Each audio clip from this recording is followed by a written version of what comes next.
தமிழன் தொலைக்காட்சி நேயர்களுக்கு வணக்கம். இன்றைய அரசியல் அரங்கம் நிகழ்விற்கு வடசென்னை தெற்கு மாவட்டத்தின் கலைப்பிரிவு தலைவர் திருமிகு ஜெய் ராஜ்குமார் அவர்கள் நமது அரங்கிற்கு வந்திருக்கிறார்கள். வணக்கம். வணக்கம். உங்கள் வருகைக்கு எங்களது மகிழ்ச்சி, நன்றி. விக்கிரவாண்டியிலிருந்து இப்போ தொடங்குவோம். விக்கிரவாண்டியில் போட்டியிடப் போவதில்லை என்று உங்கள் பொதுச் செயலாளர் அறிவித்திருக்கிறார். இதை நீங்கள் எப்படி பார்க்கிறீர்கள்? வணக்கம். உள்ளபடியே இன்றைக்கு நம்முடைய புரட்சி தமிழர் கழகத்தினுடைய பொதுச்செயலாளர் அற்புதமான ஒரு முடிவை எடுத்துள்ளார். ஏன்னா புரட்சி தலைவி அம்மா காலத்தில் கூட இது போன்ற சட்டமன்ற தேர்தலில் இடைத்தேர்தலை அவரும் குறிப்பிட்டு காமிச்சிருக்காரு அதையும் அறிக்கையில். ஆமாம், அதுதான் இப்போது. ஏன்னா இந்த சூழ்நிலை ஆளுங்கட்சியினுடைய அராஜகமும் பணபலமும் எந்த அளவுக்கு செயல்படும்ன்றத எல்லாருக்குமே கண்கூட தெரியும்.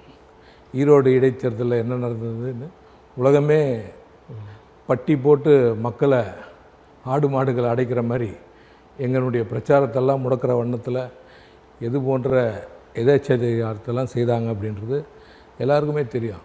அதனால் அற்புதமான முடிவை இன்றைக்கு எழுச்சி தமிழர் எங்களது புரட்சி தமிழர் எடப்பாடியார் எடுத்துருக்காருன்றது உள்ளபடியே ரொம்ப நல்ல, உங்களை பொறுத்தவரை வரவேற்கப்பட வேண்டியது. ஆமாம், முக்கியமான நகர்வு அரசியலில். ஏன்னா தொடர்ந்து இது போன்ற இத்தனை முறை தோல்வி, தொடர் தோல்வின்றதெல்லாம் விமர்சிக்கிறாங்க. உள்ளபடியே இப்போ நடந்து முடிந்த பாராளுமன்ற தேர்தலில் பார்த்திங்கன்னா சற்றேறக்குறைய எந்த வாக்கு வங்கியும் சிதையாமல் கொள்ளாமல் 1% வாக்கு வங்கி கடந்த தேர்தலை விட அனைத்து இந்திய அண்ணா திராவிட முன்னேற்ற கழகம் ஒரு நல்ல இடத்த தான் எடுத்திருக்கு. இந்த கட்சியை அழிக்கணும், வீழ்த்தணும் அப்படின்ற துரோகிகள் இவங்களுக்கெல்லாம் மத்தியில் ஒரு போராடி உள்ளபடியே ஒரு மிக சிறந்த ஆளுமை மிக்க எளிமையான தொண்டனாக இருந்து இன்றைக்கி கட்சியினுடைய மிகப்பெரிய பொறுப்புக்கு வந்திருக்கிற இபிஎஸ் அவர்கள் அண்ணன் சிறப்பான முடிவு தான் இந்த இடைத்தேர்தலினுடைய புறக்கணிப்பு. நான் ஒரு பார்வையாளன் என்ற முறையில் உங்கள்கிட்ட இந்த கேள்வி வைக்கிறேன். அதாவது ஒரு தொகுதியில் தேர்தல் நடக்குது, மிகப்பெரிய கட்சி 2வது இடத்துல இப்போது இருக்குன்னு வச்சுக்கலாம், அண்ணா திராவிட முன்னேற்ற கழகம். எல்லா தோழர்களும் தொண்டர்களும் அந்த தேர்தலுக்காக வேலை செய்வாங்க. நீங்கள் அங்கே உள்ள தொண்டர்கள், விக்கிரவாண்டி தொண்டர்கள் கழகத்தில் உள்ளவர்கள்லாம் அதை வேடிக்கை பார்த்துட்டு இருப்பாங்களா? தங்களுக்கும் அந்த களம் இல்லையே என்று வருத்தப்பட மாட்டாங்களா? அதனால் அவங்களுடைய சிந்தனைகள் ஒரு பின்னோக்கி போயிடாதா? நிச்சயமாக போகிறதுக்கு உண்டான வாய்ப்பு இல்லை. காரணம் என்னென்னா, இந்த ஒரு இடைத்தேர்தல் ஒரு 10 நாள் ஒரு என்ன சொல்கிறதுன்னா ஒரு ட்ராமா மாதிரி தான் நடக்கும். இப்போ எல்லோரும் வேலை செஞ்சிட்ருப்பாங்க, எல்லோரும் வேலை செய்கிறாங்க. ஓகே, இப்போ அதாவது இயக்கத்தில் இருக்கக்கூடிய கடைக்கோடி தொண்டன் முழுக்க அவனது வேலைகள் எல்லாம் பார்த்துட்ருப்பான். அந்த தேர்தல் நாளில் எங்களுடைய பொதுச்செயலாளருடைய வேண்டுகோளுக்கு நாங்கள் அவங்க அந்த புறக்கணிப்பு என்பதை நிச்சயமாக ஈடுபடுவோம். வாக்களிப்பது ஜனநாயக கடமை, அதை செய்யக்கூடாதுன்னு நீங்கள் சொல்ல முடியாது. ஆனால் உறுப்பினர்கள் அதை செய்வாங்க, தொண்டர்கள் செய்வாங்க. அது யாருக்கு என்னென்னு சொல்ல முடியாத சூழலில் ஒரு இக்கட்டான சூழல் கட்சி இருக்கிறதா? வாக்களிப்பது ஜனநாயக கடமை, அதில் எந்த மாற்று கருத்தும் இல்லை. அதாவது ஒரு 5 ஆண்டுக்கு ஒரு முறை தேர்தல் வரும்போது அதை வாக்களிப்பது ஜனநாயக கடமையாக எடுக்கலாம். இடைத்தேர்தல்ன்றது தவிர்க்க முடியாத ஒரு தேர்தல். சூழ்நிலை காரணமாக அந்த காலங்காலமாக இரட்டை இலைக்கே பார்த்து போட்டுக்கிட்டு இருந்தவங்க அந்த இதில் பார்த்து இரட்டை இலையே இல்லைன்ற போது என்ன நினைப்பாங்க? தொண்டர்களோட மனம் எப்படி இருக்கும்? அடுத்து வரக்கூடிய சட்டமன்றத்தினுடைய தேர்தலில் அறுதி பெரும்பான்மையோட வெற்றி அடையணும் என்ற வியூகத்துக்காக எடுக்கப்பட்ட முடிவு. அதனால் இந்த ஒரு நாளை நம்ம சில நேரத்தில் உடல்நிலை கருதி கசப்பான மருந்து எடுத்தால் தான் உடல்நிலை சரியாகுன்ற அதுபோல் இதை ஒரு கசப்பு வைத்தியமா இல்லை? நிறையா இப்போ தொண்டர்கள் வாக்களிக்க போகாமல் இருந்து விடுவார்களா, அல்லது வேறு ஏதாவது ஒரு சின்னத்திற்கு வாக்களித்து விட்டு வருவார்களா? அப்படி வேறு எதுவும் சின்னத்துக்கு வாக்களிக்கிறது அனைத்து இந்திய அண்ணா திராவிட முன்னேற்ற கழகத்தில் இருக்கிற தொண்டருக்கு நிச்சயமாக வரவே வராது. என்ன தான் விஷயமா இருந்தாலும் அனைத்து இந்திய அண்ணா திராவிட முன்னேற்ற கழகம் ஒன்று போட்டால் அவருடைய வாக்குகள் இரட்டை இலை என்பது இந்த பாராளுமன்ற தேர்தலிலே தெரிஞ்சுருக்கலாம்.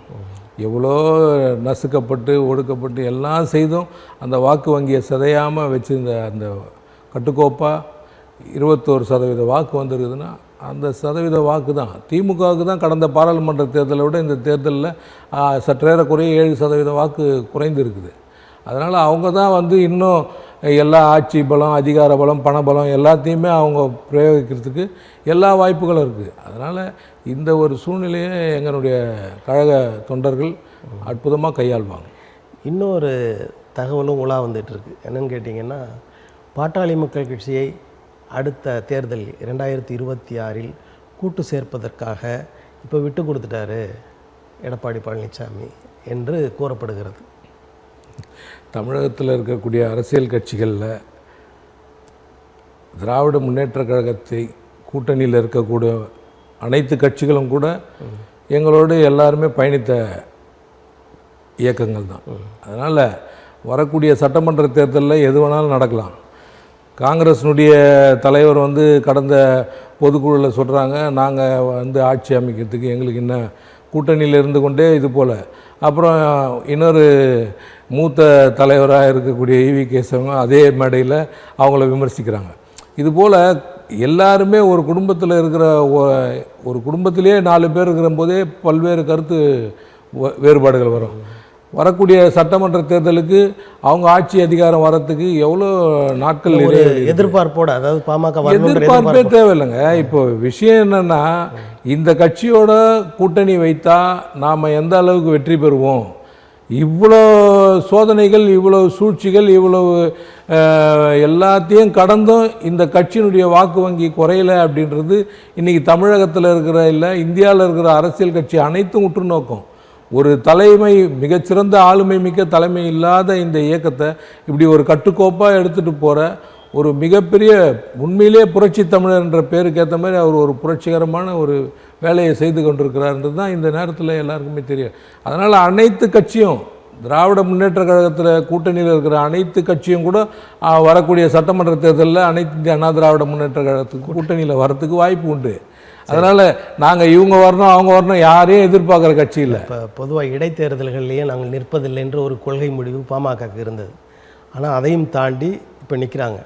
அதற்கு காரணம் ரகசியமாக அண்ணா திராவிட முன்னேற்ற கழகத்தோடு ஒரு பேச்சுவார்த்தையின் அடிப்படையில் அப்படி நிற்கிறாங்க அப்படின்ற ஒரு செய்தி. நிச்சயமாக அது போல் வாய்ப்பு இல்லை. பாமகவை பொறுத்தவரை அது ஒரு அவங்க குறிப்பிட்ட அந்த சமூக மக்கள் அங்கே பெரும்பான்மையாக இருக்கக்கூடிய வாய்ப்பு உள்ள தொகுதியாக அதை கணித்து இருக்கிறதுனால அவங்க போட்டியிடறதுக்கு அந்த கூட்டணியில் அவங்க கேட்டதன் அடிப்படையில் அவங்களுக்கு வழங்கியிருக்கிறாங்க. எனவே ரகசிய கூட்டணி, ரகசியம் இல்லாத கூட்டணிலாம் இல்லை. அது அந்த கள்ள கூட்டணி இதெல்லாம் கிடையவே கிடையாது. அதாவது ஒரு காலகட்டத்தில் அரசியலில் இந்த ஸ்லீப்பர் செல்னு ஒரு வார்த்தைகளை கண்டினியூவாக எங்கே போச்சு அந்த ஸ்லீப்பர் செல்லாம்? இன்றைக்கி பாருங்கள், பலாப்பழ சின்னத்தில் ஒருத்தர் நின்னார், இன்னொருத்தர் போய் குக்கர் வாங்கி நின்னார். குக்கரும் விசில் அடிக்கலை, பலாப்பழமும் இனிக்கலை. இவ்வளோ ஒரு மலிவான சூழ்நிலையில் தான் அவங்களுடைய ஆளுமை இருக்குது. இப்படிப்பட்டவங்களெல்லாம் ஒருங்கிணைக்கணுன்ற வேலையே தேவையில்லை. வரக்கூடிய சட்டமன்ற தேர்தல் அனைத்து இந்திய அண்ணா திராவிட முன்னேற்ற கழகத்தினுடைய தலைமையில் மிக பெரும்பான்மையான வெற்றி பெறுவதற்கு எல்லா வியூகங்களும் நாங்கள் வகுத்து நிற்போம். இப்போ பாரதிய ஜனதா கட்சி ஒரு அச்சுறுத்தல், அதோட அச்சுறுத்தல் காரணமாகவும் இந்த முடிவை எடுத்திருக்கிறார்கள் என்ற இன்னொரு பேச்சு இருக்குது. மிகப்பெரிய அறுதி பெரும்பான்மையான ஆட்சி அதிகாரத்தில் இருந்த பாரதிய ஜனதா ஆட்சியில் இருக்கும்போதே அவங்களுடைய அச்சுறுத்தலுக்கே அடிப்பணியாத ஒரே தலைவன் இந்திய தேசத்தில் எங்களுடைய. ஆனால் அடிப்பணியாத தலைவர், ஆனால் மோடியை பற்றி எதுவும் பேசவே இல்லையே. கிடையவே கிடையாது. அதாவது பேசுறது அரசியல் கிடையாது. ஒருத்தரை வந்து மலிவாக பேசுறது, அடுத்த நேரம் அவங்க கிட்ட போய் அடிப்பணிகிறது, மலிவாக பேசுறது இல்லை, அவர்கள் செய்கிற தவற்றை சுட்டி காட்டுவது அரசியலில் ஒரு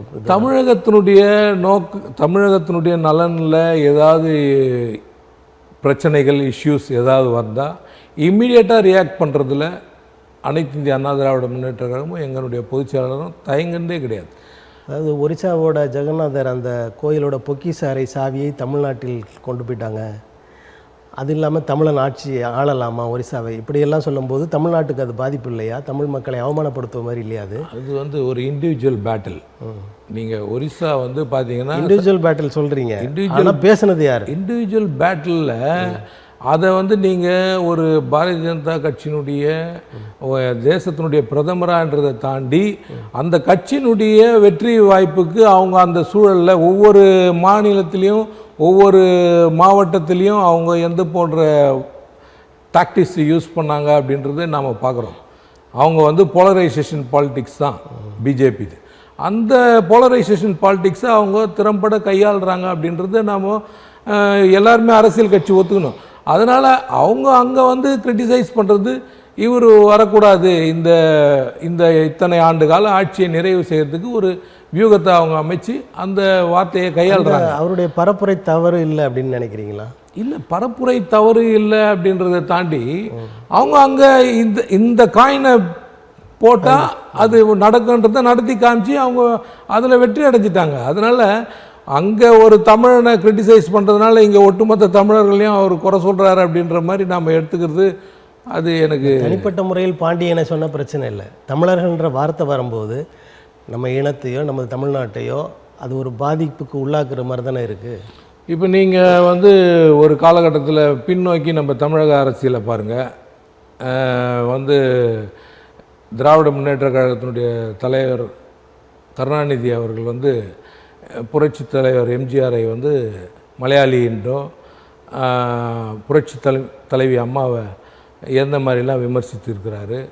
இதுபோல் இங்கே சூழ்நிலைக்கு ஏற்ற மாதிரி எல்லாரும் எல்லா விதத்தையும் பயன்படுத்துகிறாங்க. அதை வேற ஒருத்தர் பயன்படுத்தும் போது இதை நம்ம பெரிய காயினாக எடுத்து பேசுகிறோமே தவிர வேறு ஒன்றுமே. தமிழ்நாட்டை பொறுத்தவரை எல்லாரையும் ஏற்றுக்கிறவங்க எல்லாரையும் ஆட்சி செய்ய வச்சுருக்காங்க. கலைஞரையே கூட சொல்லுவாங்க, அவர் தமிழர்கள் எல்லாம் சொல்லுவாங்க. ஆனால் இன்னொரு மாநிலத்தில் தமிழர்களை பற்றி பேசும்போது நாம் சும்மா இருக்கிறது அல்லது எதிர்ப்பு காட்டாமல் இருக்கிறது என்பது ஒரு அரசியலில் ஒரு பெரிய கட்சியின் தலைவராக இருக்கிற பொதுச்செயலாளராக இருக்கிறவருக்கு அழகா?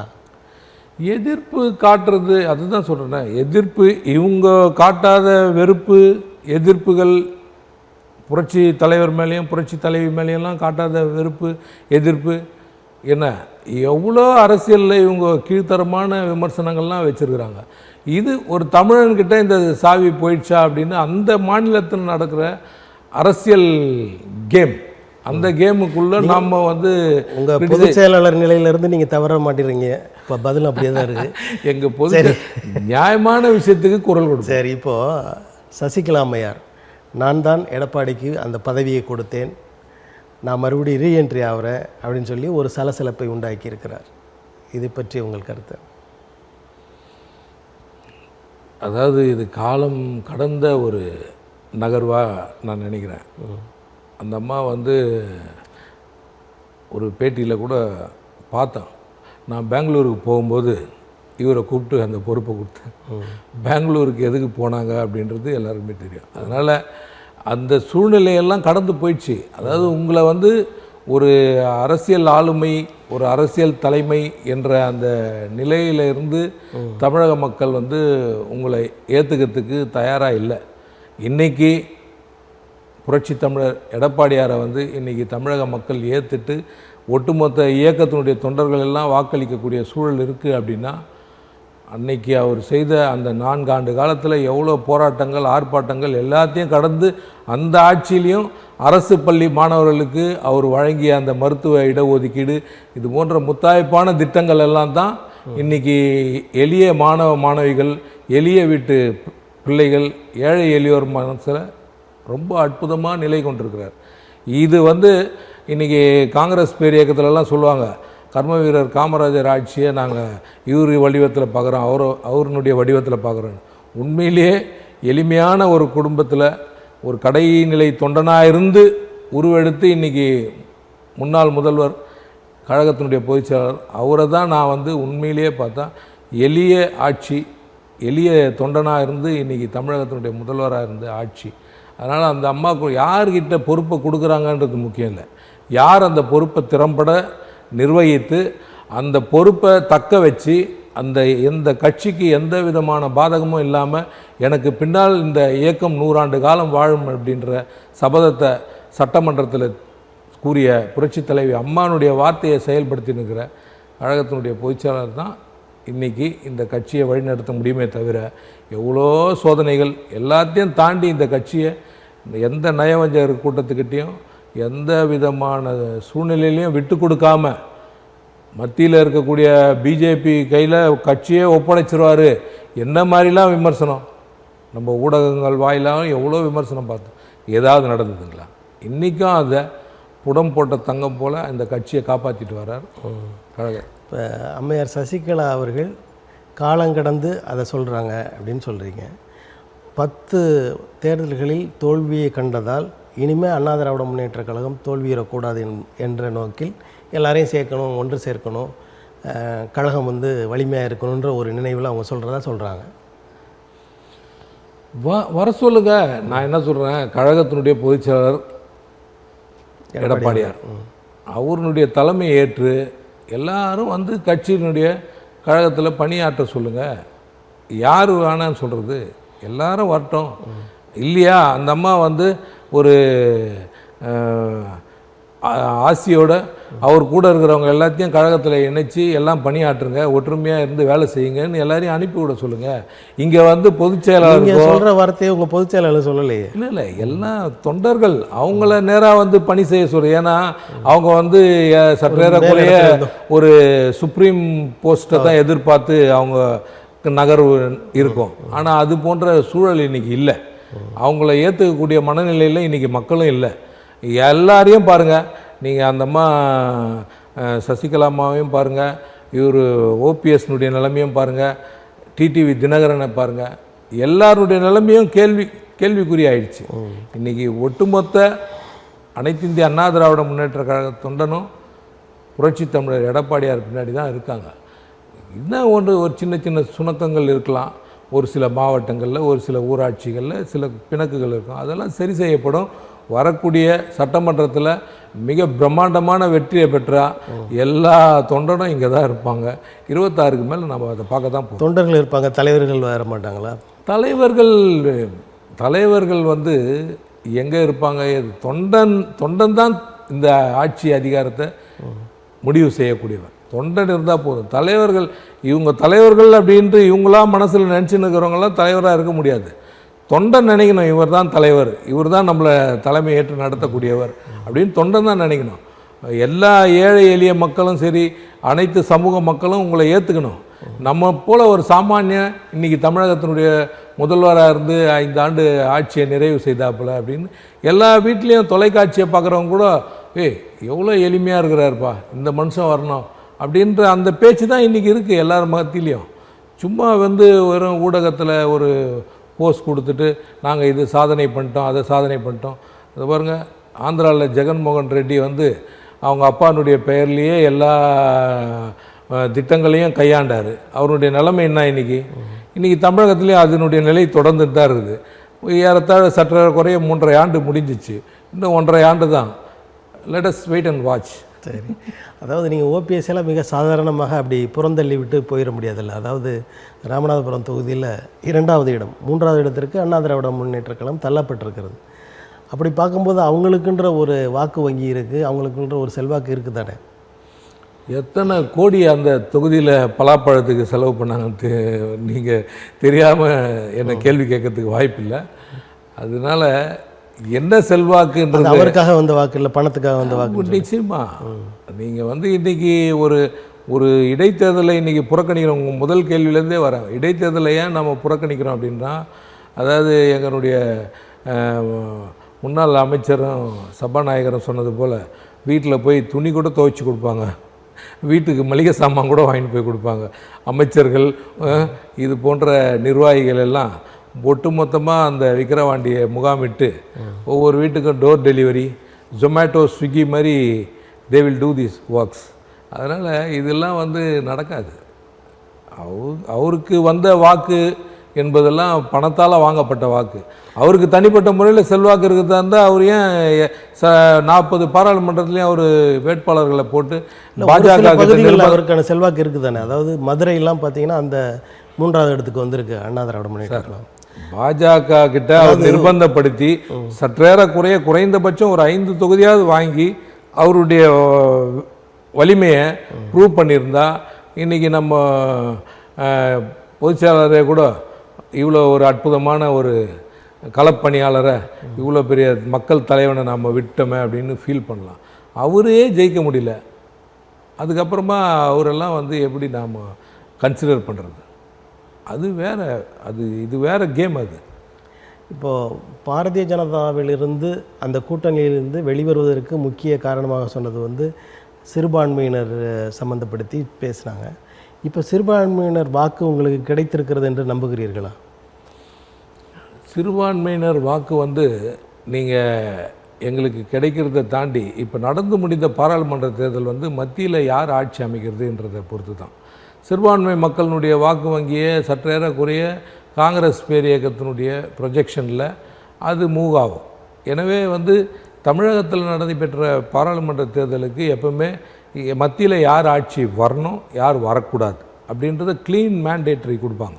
அந்த வகையில் தான் வந்து இன்றைக்கி வந்து காங்கிரஸினுடைய கூட்டணிக்கு தான் இங்கே வாக்களித்தாங்க அப்படின்றது தான் என்னுடைய வாதம்.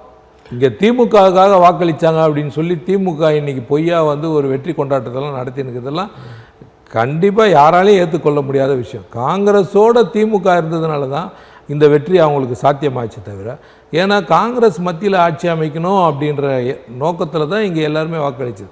பாஜக 10 ஆண்டு கால ஆட்சியை ஒன்றும் இங்கே நமக்கு நீட் ரத்து செய்யலை, பல்வேறு திட்டங்களை இங்கே எய்ம்ஸ் மருத்துவமனை போன்ற நிறைய பிணக்கு இருக்கிறதுனால அவங்கள புறந்தள்ளிட்டாங்க தமிழகத்தில். ஆனால் நீங்கள் வேறு மாநிலங்கள்லாம் பாருங்கள், அவங்க வேறு மாதிரி தான் வாக்களிக்கிறாங்க. தமிழகத்தை பொறுத்த வரைக்கும் காங்கிரஸ் தலைமை தான் மத்தியில் தேவை அப்படின்ற ஒரு மேண்டேட்ரி. இதே சட்டமன்ற தேர்தலும் பாராளுமன்ற தேர்தலும் ஒருங்கிணைந்து நடந்த கடந்த வரலாறுகளை பார்த்தீங்கன்னா, பாராளுமன்ற தேர்தலுக்கு ஒரு மாதிரி வாக்கு அனைத்து இந்திய அண்ணா திராவிட முன்னேற்ற கழகத்துக்கு சட்டமன்றத்தில் வாக்களித்தாங்க. இப்போ வரக்கூடிய சட்டமன்றத்தில் நிச்சயமாக அது போல் தமிழக மக்கள் தயாராக இருக்கிறாங்க. எப்படா இந்த ஆட்சியை வீட்டுக்கு அனுப்புவோம் அப்படின்றதுக்கு எல்லாருமே தயாராக இருக்கிறாங்க. எப்போ வீட்டுக்கு அனுப்புவோம் என்ற நிலையில் அந்த அளவிற்கு மோசமாக திராவிட முன்னேற்ற கழகம் ஆட்சி நடந்து கொண்டிருக்கிறதா தமிழ்நாட்டில்? உள்ளபடியே நீங்கள் வந்து என்ன என்ன நடக்கலை அப்படின்றது சொல்லுங்கள். கஞ்சா, சாராயம், ஆள்கடத்தல், மணல் கடத்தல், இது எல்லா கட்சிகள் ஆட்சியின் போது இருந்து கொண்டு எல்லா கட்சிகள் ஆட்சிகளில் இருக்கும்போதுன்றதை தாண்டி நீங்கள் எதெல்லாம் சொல்லி வரீங்க? நாங்கள் டாஸ்மாகை முழுவதுமாக அகற்றிடுவோம் படிப்படியாகன்றது நாங்கள் சொன்னது. அனைத்து இந்திய அண்ணா திராவிட முன்னேற்ற கழகம் சொன்னது. அதன் அடிப்படையில் படிப்படியாக சில எல்லா கடைகளையும் குறைச்சிட்டு வந்தோம். திராவிட முன்னேற்ற கழக ஆட்சி ஏற்ற பொறுப்புலேருந்து நீங்கள் எவ்வளோ டாஸ்மாக் கடைகளை மூடப்பட்டிருக்குது இன்னும் இந்த 3.5 ஆண்டுகளில் நீங்கள் வந்து கணக்கெடுத்து பாருங்கள். அந்த அம்மா கனிமொழி என்ன சொன்னாங்க? கருப்பு கொடி ஏந்தி வீட்டு வாசலில் நின்னாங்க. எத்தனை டாஸ்மாக் கடையை மூட்டாங்க இது வரைக்கும்? இல்லை அவங்க ஆலைகளை மூட்டாங்களா? எதுவுமே கிடையாது. சொல்கிறதெல்லாம் ஒன்று. இவர் நேற்று சொல்கிறாரு, நாங்கள் வாயில் வடை சுட மாட்டோம். இதில் என்ன ஏதோ ஒரு மேடையில் முதல்வர் பேசுகிறார். இந்த மாதிரி வாயில் வடை சுட்டு தான் நீங்கள் ஆட்சிக்கே வந்தீங்க. நீங்கள் சொன்ன விஷயங்கள் என்ன? மாதம் 1000 ரூபாய்ன்னு சொல்லிவிட்டு சற்றேறக்குறைய 2 ஆண்டுகள் கழித்து மாதம் 1000 ரூபாய் போட துவங்கினீங்க. அதனுடைய வெளிப்பாடு தான் உங்களுக்கு இன்றைக்கி. இல்லைன்னா இதை விட மோசமான நிலைக்கு திமுகனுடைய வாக்கு வங்கி குறைஞ்சிருக்கும். அந்த 1000 ரூபாய் கொடுத்ததனுடைய வாக்கு வங்கி இப்போ மாணவர்களுக்கும் அந்த 1000 ரூபாய் கொடுக்கறது.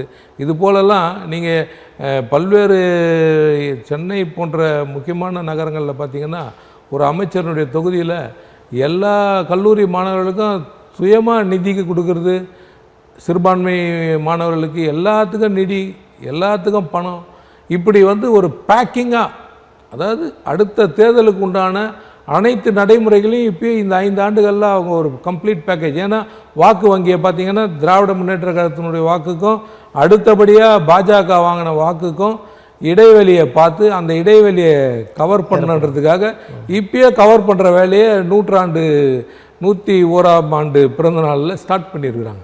இவ்வளோ பயம், இவ்வளோ சூழ்நிலை, அவங்க பின்னாடியே அவங்களுக்கு தெரியுது எவ்வளோ பெரிய ஓட்டம் இருக்குதுன்னு. இப்படி தான் இவங்க எல்லாத்தையும் இந்த பணத்தாலையும் இந்த ஆட்சி அதிகாரத்தை வைத்து செய்து தான் அடுத்த முறை இவங்க அதுக்கு உண்டான வேலையை தயார் பண்ணுறாங்களே தவிர மக்கள் வந்து ஏகோபித்தமாக இவங்களை வந்து தேர்ந்தெடுக்கலை. மகளிர் உரிமை தொகை நீங்களே இப்போ பேசும்போது சொன்னீங்க அந்த வாக்குகள் கூட விழுந்திருக்கு அப்படின்னு சொல்லி.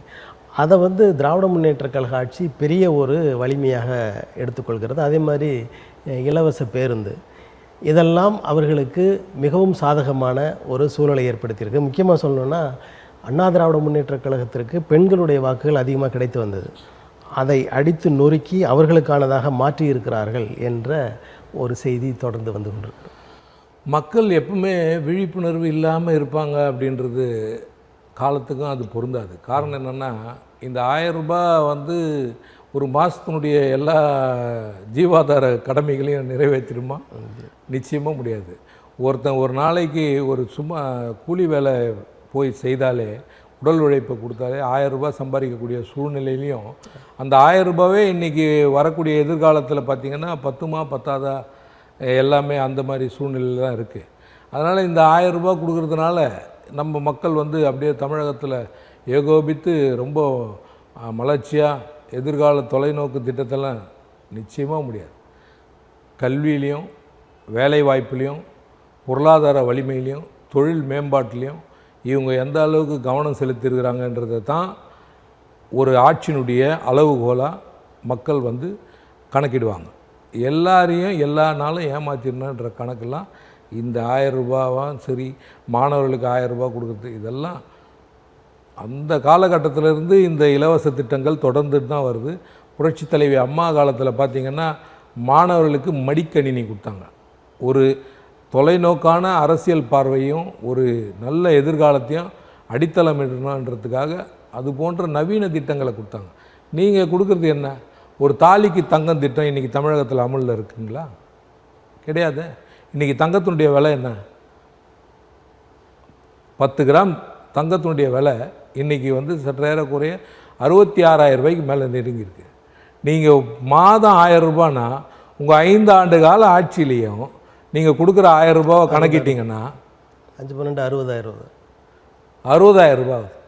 எங்களுடைய புரட்சி தலைவி அம்மா கொடுத்த அந்த தங்கத்தை நீங்கள் தாலிக்கு தங்கம் திட்டம் ஒரு 10 கிராம் தங்கத்தை கொடுத்தீங்கன்னா ஒரு குழந்தை அந்த வீட்டில் இருக்கிறவங்களுக்கு மனநிறைவாக ஒரு திருமணம் செய்தாங்க. ஒரு மடிக்கணினி இருந்தால் அந்த பிள்ளையினுடைய எதிர்காலம் எந்த அளவுக்கு அறிவியல் பூர்வமாக விஞ்ஞானபூர்வமாக அவனை அடுத்த நிலைக்கு கொண்டு போகிறதுக்கு எவ்வளோ பயன்பட்டுது. அதே உங்கள் ஆட்சியில் தானே காற்றாடி அந்த மாவரைக்கும் இயந்திரம்லாம் கொடுத்தீங்க. அது எந்த அளவுக்கு மக்களுக்கு பயன்பட்டது? இல்லை, இப்போது அன்னைக்கு காலகட்டத்தில் நீங்கள் பார்த்தீங்கன்னா அந்த சூழலுக்கு ஏற்ற மாதிரி அதையும் நாம் வழங்கணும். காரணம் என்னென்னா, இன்றைய சூழலுக்கு அந்த பணம் கொடுக்குறது சரின்னு அவங்க நினைக்கிறாங்க. இன்றைய சூழலில் பணம் கொடுக்குறது நீங்கள் சரி, ஓகே, நீங்கள் கொடுக்குறது 1000 ரூபாய் கொடுக்குறது எந்த அளவுக்கு மக்களுக்கு பயன்படும்ன்றதை யோசிச்சு பாருங்கள். இன்றைக்கி காலகட்டத்தில் இந்தியாவில் வந்து இன்றைக்கி ஒரு கணக்கெடுப்பு நடத்தியிருக்கிறாங்க. நேற்று பார்த்தீங்கன்னா எது ரொம்ப காஸ்ட்லியான நகரங்களில் பார்த்திங்கன்னா சென்னை 3வது இடத்துக்கு வந்திருக்கு. இந்த சென்னை போன்ற நகரங்களில் வந்து நீங்கள் 1000 ரூபாய் கொடுக்குறதெல்லாம் வந்து டோட்டல் ஃபெயிலியர். 1000 ரூபாய் கொடுக்குறது நீங்கள் கொடுக்குற மாதிரி 1000 ரூபாய் கொடுத்துட்டு அதை வந்து குடும்பத் தலைவர்கள் அவங்களுடைய கைப்பற்றி அது நேராக திருப்பி டாஸ்மாக் வழியாக அரசாங்க கஜானாவுக்கு தான் வந்துடுது. அதனால் இதெல்லாம் இந்த திட்டங்களாலெல்லாம் மக்கள் கவரப்பட்டு இந்த திட்டங்களாலெல்லாம் மக்கள் இவங்களோட வசீகரிக்கப்பட்டு வரக்கூடிய இதெல்லாம் ஆட்சி அதிகாரத்தை மீண்டும் வழங்குவாங்கன்றதெல்லாம் அவங்க கனவுல தான் நினச்சிக்கணும்.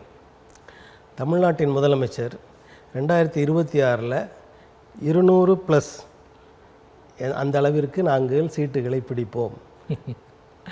இப்போ அண்மையில் நடந்து முடிந்த பாராளுமன்ற தேர்தலில் உலக அளவில் மிகப்பெரிய பிரம்மாண்டமான தலைவர்கள் ஒருவர், உலக பத்திரிகையெல்லாம் எழுதப்பட்ட என்ன அப்படி பலம் பொருந்திய உண்மையா இல்லை பொய்யா எழுதுனாங்களா எனக்கு தெரியாது. அது நீங்கள் ஊடகவியலாளர் நீங்கள் தான் ஆராய்ச்சி பண்ணிக்கணும்.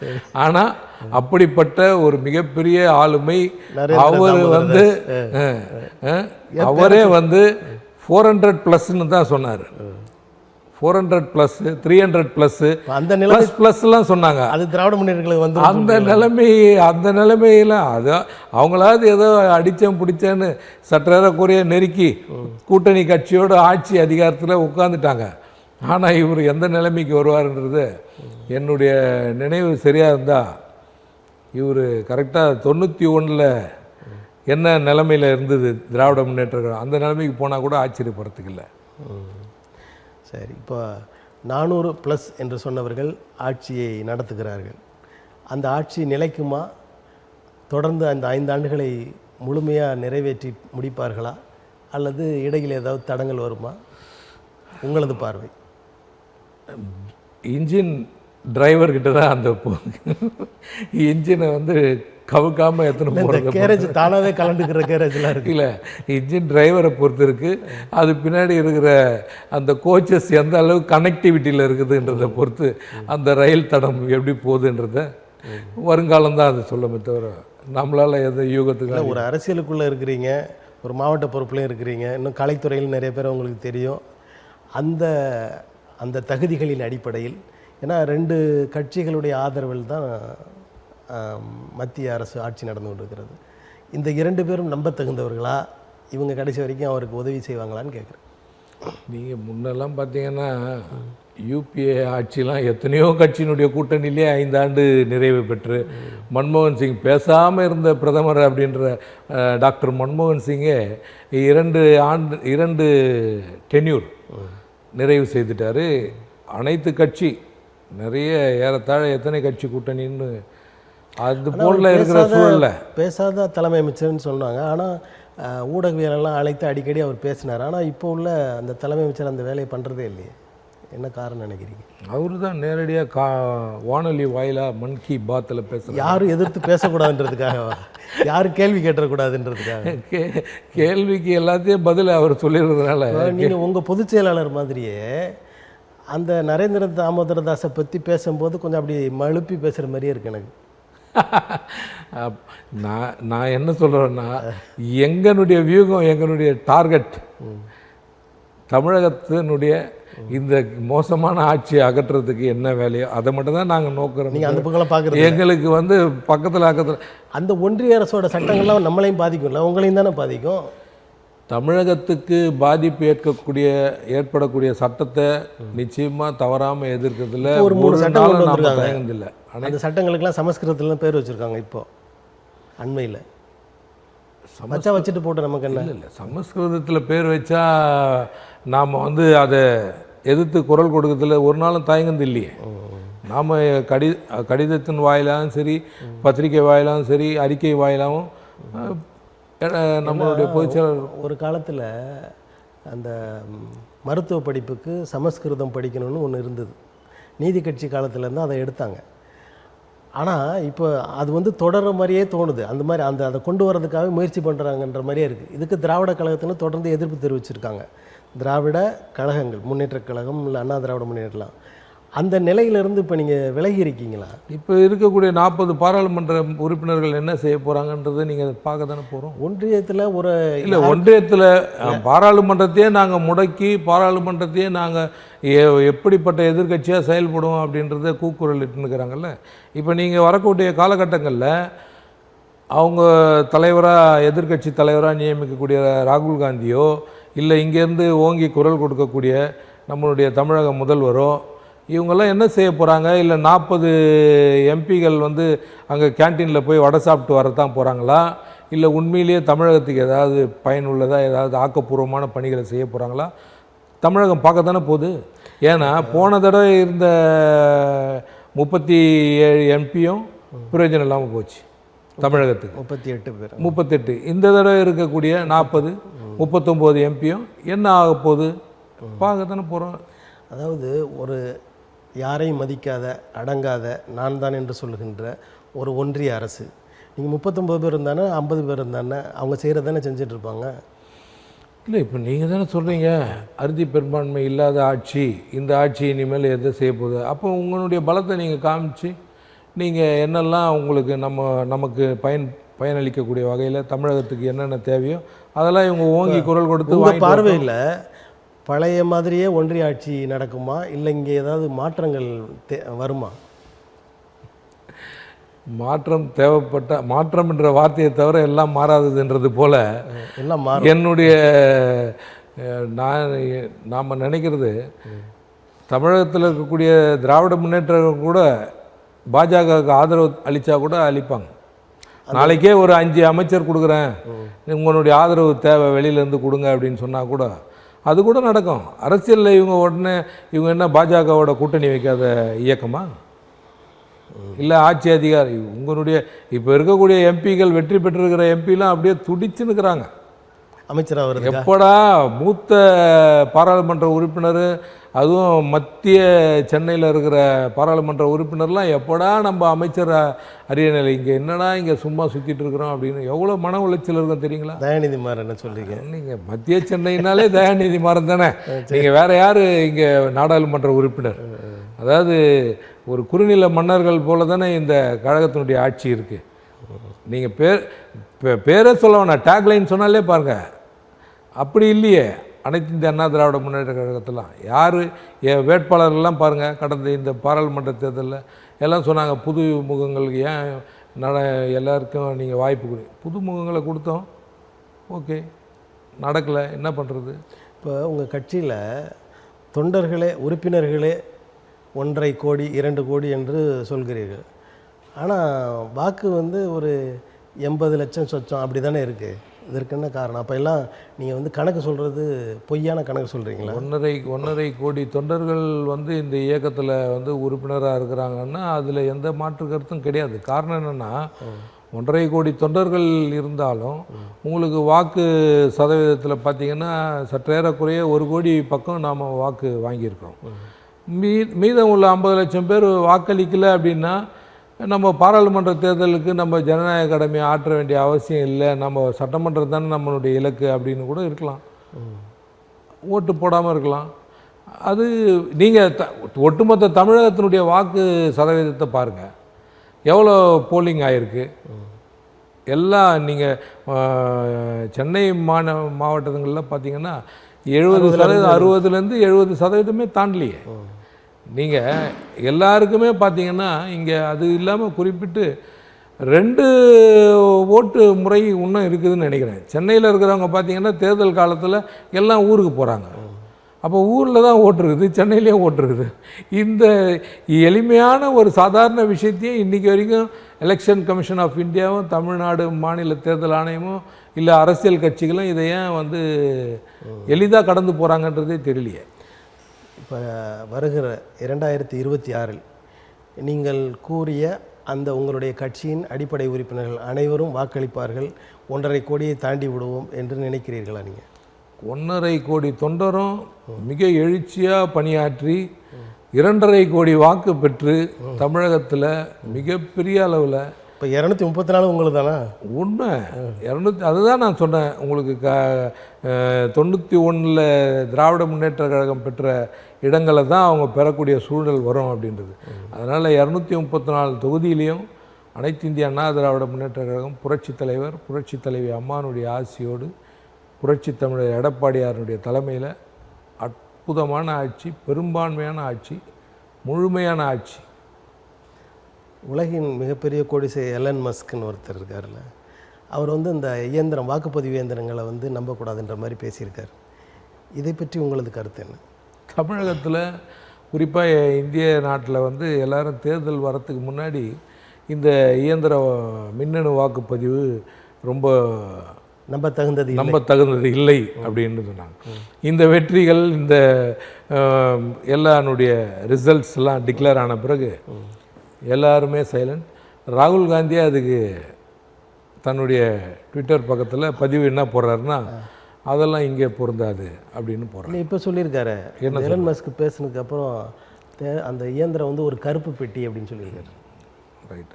அவர் சமயத்துக்கு ஏற்ற மாதிரி இப்போ அவர் வந்து அவருடைய 2 தொகுதியில் அவர் வெற்றி பெற்றார். அப்போ அந்த தொகுதியில் வந்து அப்போது அந்த கருப்பு பெட்டி எப்படி வேலை செய்ததுன்றது அவருக்கு தெரியும். வெற்றி பெறும்போது இவங்க அதை பற்றி யாரும் வாய் திறக்கிறதில்லை. அது திராவிட முன்னேற்ற கழகமாக இருந்தாலும் சரி, இந்தியாவில் இருக்கிற அனைத்து கட்சிகளும் அதை பற்றி வாய் திறக்கிறதில்லை. தோல்வி அடைந்தால் மட்டும் இதை வந்து ஹேக் பண்ண முடியும், இது ஹேக் பண்ணக்கூடிய வாய்ப்பே இல்லை அப்படின்றது உச்சநீதிமன்றம் வரைக்கும் போய் எல்லாமே உறுதிப்படுத்தியாச்சு. அதனால் திரும்ப திரும்ப இது தேஞ்சு போன ரெக்கார்டு மாதிரி பேசுகிறேன். சரி, உங்களுடைய கட்சியோட நிலைப்பாடு இந்த வாக்குப்பதிவு எந்திரத்திற்கு என்ன? அப்படி அந்த கட்சியை பற்றி சொல்ல முடியும், உங்களோட தனிப்பட்ட நிலைப்பாடு? என்னுடைய கட்சியினுடைய நிலைப்பாடை எங்கள் கழக பொதுச்செயலாளர் சொல்லுவார்.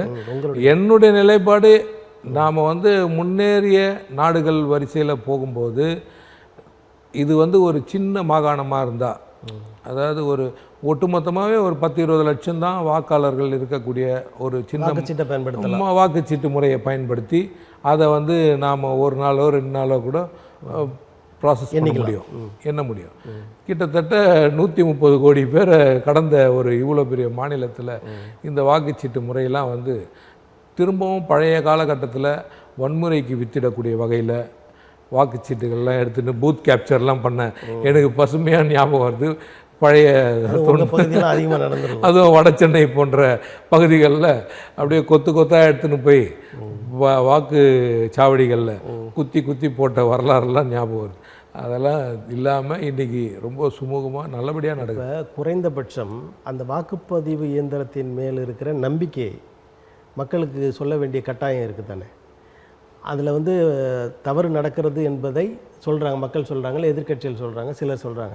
அது இல்லைன்றதை பொதுமக்கள் பொதுவெளியில் வந்து அதை சரி பண்ணி அதை சொல்ல வேண்டிய கடமை ஆளுகின்ற அரசுக்கும் தேர்தல் கமிஷனுக்கு இருக்குது. தேர்தல் நடப்பதற்கு முன்னே அந்த அதாவது யாரெல்லாம் வந்து வேட்பாளர்களோ அவர்கள் முன்னாடி எல்லாத்தையும் பரிசோதித்து காண்பித்து அந்த விவிபேட்டினுடைய மெத்தட்ஸ் எல்லாத்தையும் காண்பித்து தான் அந்த முறைகளை நடைமுறைப்படுத்துகிறாங்க. இவ்வளோ பெரிய நாடு, இவ்வளோ பெரிய ஜனநாயக நாட்டில் இப்படிப்பட்ட தேர்தலை வந்து இவ்வளோ சுமூகமாக நடத்தி முடிச்சதை உலகத்தில் இருக்கிற அத்தனை நாடும் பாராட்டுறாங்க. அதனால இது போன்ற விஷயத்தை சர்ச்சையாக ஆக்குறது, அதாவது தேர்தலுக்கு முன் தேர்தலுக்கு பின் அப்படின்றது போல தான் இது போகுது.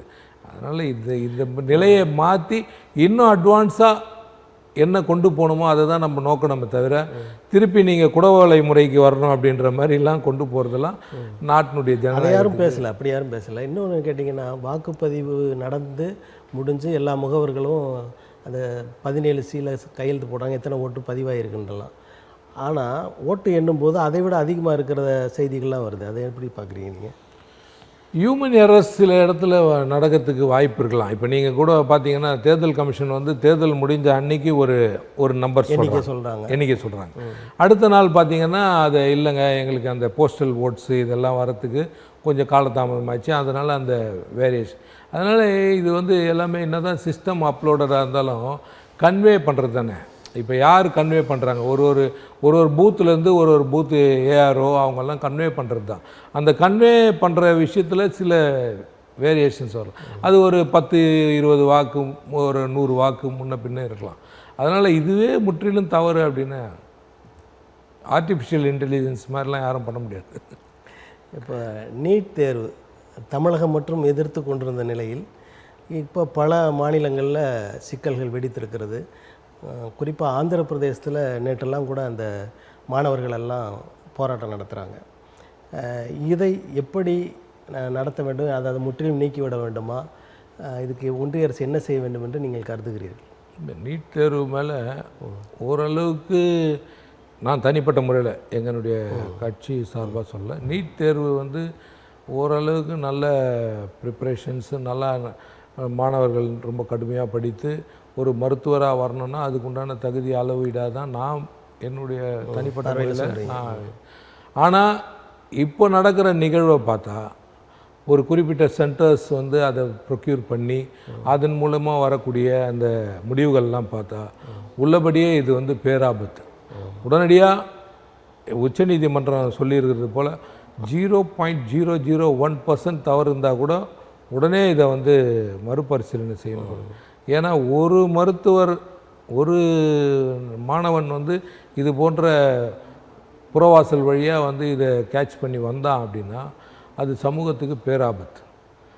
அதனால் மருத்துவர் தொழில்ன்றது வந்து ரொம்ப மனிதனுக்கு ரொம்ப முக்கியமான ஒரு கடவுள் போன்ற ஒரு தொழில்.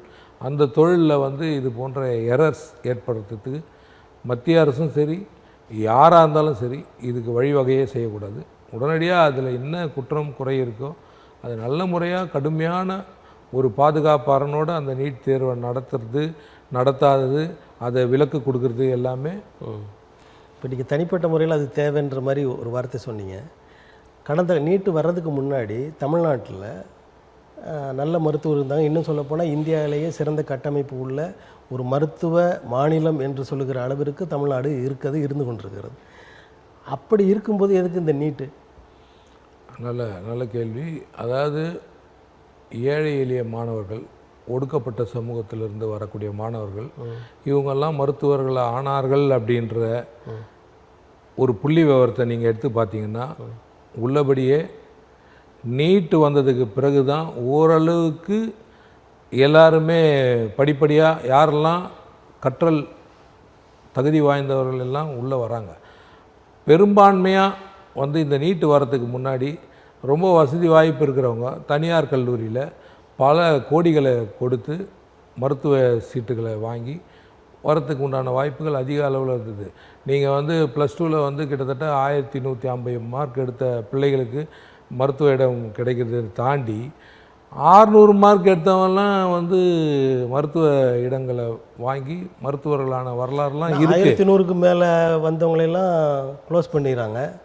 600 எடுத்தவங்கள எடுத்துக்கிறாங்கன்றப்போ அதில் ஒரு வேறுபாடு தெரியலையா? அதில் ஒரு இல்லை, 600 எடுத்தவங்கெல்லாம் மருத்துவர்கள் ஆனார்கள்ன்றது தான் பழைய வரலாறு. இன்னைக்கு காலகட்டத்தில் நீங்கள் பார்த்தீங்கன்னா நீட்டு வந்ததுனால யாரெல்லாம் கல்வியில் ஆக சிறந்த பிள்ளைகளோ அவர்கள் தான் வந்து இந்த இடஒதுக்கீடு ஆகச்சிறந்த அளவிற்கு மாணவர்கள் வர வேண்டும் என்று சொன்னால் நிறைய கோச்சிங் சென்டர். இப்போ கிராமத்தில் அதுக்கு பணம் கொடுத்து படிக்கிற அளவிற்கு வசதி வாய்ப்பு இல்லை. அவங்கெல்லாம் ஓரங்கட்டப்பட்டு அந்த அந்த இடத்துக்கு வர முடியாத ஒரு இடத்துல இருக்கிறாங்க. இதெல்லாம் கருத்தில் கொண்டு தான் நம்மளுடைய முன்னாள் முதல்வரும் கழக பொதுச்செயலாளரும் அரசு பள்ளிகளில் படித்த மாணவர்களுக்கு மட்டும் மருத்துவ படிப்புகளில் இடஒதுக்கீடு கொடுத்து ஆண்டுக்கு 350 பேர் சற்றேறக்குறைய அவர் அந்த கையெழுத்திட்ட ஆண்டிலிருந்து இன்றைக்கு வரை ஆயிரக்கணக்கான மாணவ மாணவிகள் ஏழை எளிய நடுத்தர குடும்பத்தை சார்ந்த தகுதி வாய்ந்த பிள்ளைகள்லாம் சொல்கிற அந்த திட்டம் வரவேற்கப்பட வேண்டிய திட்டம் தான். ஆனால் இந்த நீட் என்பது தேவை. ஏன்னு கேட்டிங்கன்னா ஒரு சில அமைப்புகள் பணம் சம்பாதிப்பதற்காக பணம் பண்ணுவதற்காக இந்த நீட் தேர்வை வந்து கொண்டு வரேன்னு சொல்லி அரசிட்ட சொல்லியோ அல்லது ஏதோ ஒரு வழியில் இப்படி நகரங்களில் இது தொடர்ந்து நடந்து கொண்டே இருக்கிறது. கிராமப்புற மக்கள் வந்து அதில் படித்து பணம் பாஸ் பண்ண முடியல. கல்வியே வணிகமாக மாற்றி இருக்கக்கூடிய சூழலில் தான் நாம் இன்றைக்கி இருக்கோம். நல்ல தரம் வாய்ந்த பள்ளிக்கூடங்களை இன்றைக்கி வரைக்கும் அரசு பள்ளிகளில் ஒரு பெரிய ஐஏஎஸ் அதிகாரியாக இருக்கட்டும், ஒரு பெரிய உச்சநீதிமன்ற இல்லை உயர்நீதிமன்ற நீதிபதியாக இருக்கட்டும், ஒரு மாவட்ட ஆட்சியர் இருக்கட்டும், அவங்க பிள்ளைகள்லாம் வந்து அங்கொன்றும் இங்கொன்றுமா யாரோ ஒருத்தர் தான் அரசு பள்ளியில் கொண்டு வந்து சேர்க்குறாங்க. அதுபோல் எல்லாருமே நாம் வந்து அரசு பள்ளிகளில் படித்து அந்த கேட்டகரியில் வரவங்களுக்கு தான் எல்லா வேலைகளும் எல்லா அடுத்த நிலைகளும் நாம் உருவாக்கி தருவோன்னு யாராவது ரூல் இருக்கா? இன்றைக்கி தனியார் பள்ளிக்கூடங்கள் தான் வந்து தமிழகத்தில் மிகப்பெரிய அளவில் ஒரு ஆண்டுக்கு 1 லட்சம் 2 லட்சம் first standard to second standard முழுவதுமாக கல்வியை வந்து அரசே அதோட கட்டுப்பாட்டில் வைத்திருக்கணும்னு நீங்கள் விரும்புகிறீங்களா? உண்மையிலேயே சார், எது அரசு கட்டுப்பாட்டில் எது அரசு வந்து நடத்தணும், எது அரசு நிர்வகிக்கக்கூடாது அப்படின்றதுக்கு முரணாக தானே இருக்குது. நீங்கள் உங்கள் ஆட்சியிலே அது மாதிரி தானே தொடர்ந்து. அதுதாங்க நான் என்ன மாறணும்னு நினைக்கிறீங்க? மாறணும் எல்லாமே. ஏன்னா ஒரு சில நேரத்தில் சில சூழ்நிலைகள் காரணமாக எடுக்கப்பட்ட கொள்கை முடிவுகள், அரசின் முடிவுகள் வந்து திருப்பி மாற்றணும். இப்போது நீதியரசர் சந்துரு அவர் வந்து ஒரு அறிக்கையை கொடுத்துருக்காரு யார்கிட்ட? முதலமைச்சர்கிட்ட. அதாவது பள்ளிகளில் சாதி பெயர்கள் இருக்கக்கூடாது, பள்ளி பெயரே இருக்கக்கூடாது. அதே மாதிரி மாணவர்கிட்டையும் அந்த சாதிகள் பெயர் இருக்கக்கூடாது. அப்படி அந்த சாதிகள் தெரியாதவண்ணம் அவர்களை நடத்த வேண்டும் என்ற ஒரு அறிக்கை. இந்த அறிக்கையை பற்றி நீங்கள் என்ன நினைக்கிறீங்க? இன்னும் எத்தனை ஆண்டுகளுக்கு தான் நாம் இப்படியே தான் போயிட்டுருக்கிறோம். பாருங்கள் நம்ம சூழல் எப்படி இருக்குது.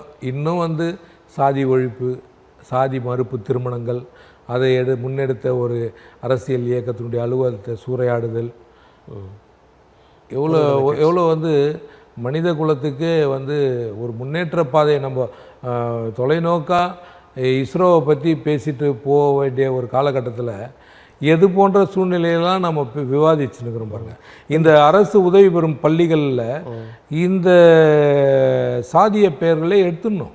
அரசு உதவி பெறும் பள்ளிகளாக இருந்தாலும் சரி, அரசு நடத்தக்கூடிய பள்ளிகளாக, பள்ளி என்பது ஒரு சமூகத்தினுடைய அடையாளமாக அதை நீங்கள் இப்போ கொடுத்துருக்கிற அறிக்கை சரியானது தானே? உண்மை, நல்ல விஷயம், வரவேற்கக்கூடிய விஷயம். இன்னொன்று உங்கள்கிட்ட கேட்கணும். அதாவது தமிழ்நாட்டை பொறுத்தவரை இந்த சாதி சிக்கலில் ரொம்ப தூரத்துக்கு வந்துடும். அதை விட்டுட்டு ஆனால் ஒன்றியத்தை பொறுத்த இந்திய ஒன்றியத்தை பொறுத்து பல மாநிலங்களில் அந்த சாதிகள் அதிகமாக இருக்கிறது என்று நீங்கள் நினைக்கிறீர்களா?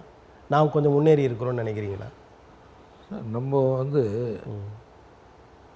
நமக்கு அடித்தளமாக இருந்த மூத்த தலைவர்கள் எல்லாம் வித்திட்டு சென்ற பாதையில் நம்மளுடைய பயணம். திராவிட கட்சிகளினுடைய வரலாறே சமூக நீதிக்கு உண்டான வரலாறு.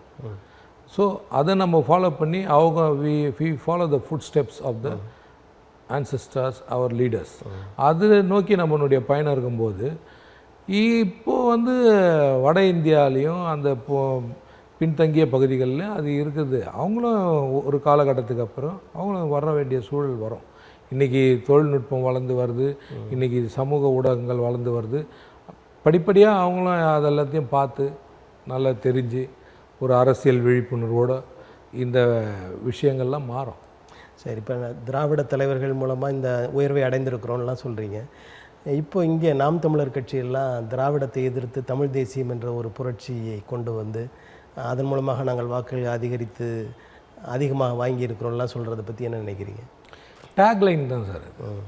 அதாவது அவர் திராவிட இயக்கத்தினுடைய தலைவர்கள் ஒவ்வொருத்தருடைய பிறந்த நாளும் நினைவு நாளையும் போற்றக்கூடிய வகையில் தான் அவருடைய செயல்பாடுகள், சுவரொட்டிகள், விளம்பரங்கள் எல்லாம் இருக்கும். ஆனால் அவர் அரசியல் மேடைகளில் முழங்கிறது வேறு மாதிரியாக இருக்கும்.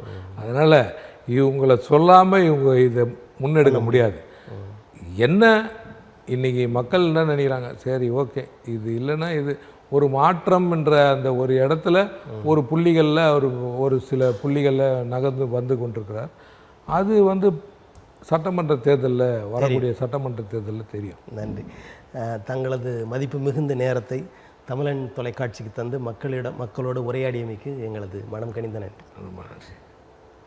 நேயர்களே, அடுத்த அரசியல் அரங்கம் நிகழ்வில் வேறொரு ஆளுமையுடன் சந்திப்போம். நன்றி, வணக்கம்.